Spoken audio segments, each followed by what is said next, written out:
আমাদের সমস্যা ওই জায়গায়, সমস্যা আমাদের মাথাগুলোতে। ওই মাথাগুলো আমাদের ঠিক হওয়া উচিত। আর মাথাগুলো ঠিক হওয়ার জন্য আমাদের সততা এবং কমিটমেন্ট লাগবে। আমরা কোনো দলীয় সরকার কায়েম করতে চাই না। এই কয়েকদিন জনসভায় অত্যন্ত স্পষ্টভাবে জনগণকে বলেছি, আমি জামাতে ইসলামীর বিজয় চাই না, আমি 18 কোটি মানুষের বিজয় চাই। আমি কোনো গোষ্ঠ পরিবর্তনকে, কোনো রাজনীতিতে বিশ্বাস করি না। আমি বিশ্বাস করি জনতার রাজনীতিতে, জনগণের রাজনীতিতে।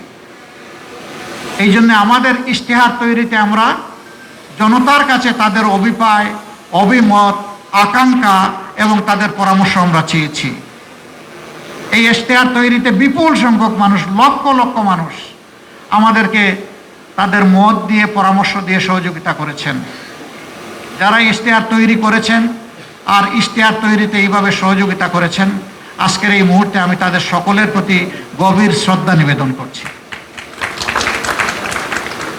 তারা আমাদেরকে উৎসাহিত করেছেন, তাদের চিন্তাগুলো আমরা বুঝতে পেরেছি। তৃণমূল থেকে সর্বোচ্চ পর্যায়ের মানুষেরা আমাদেরকে সহযোগিতা করেছেন।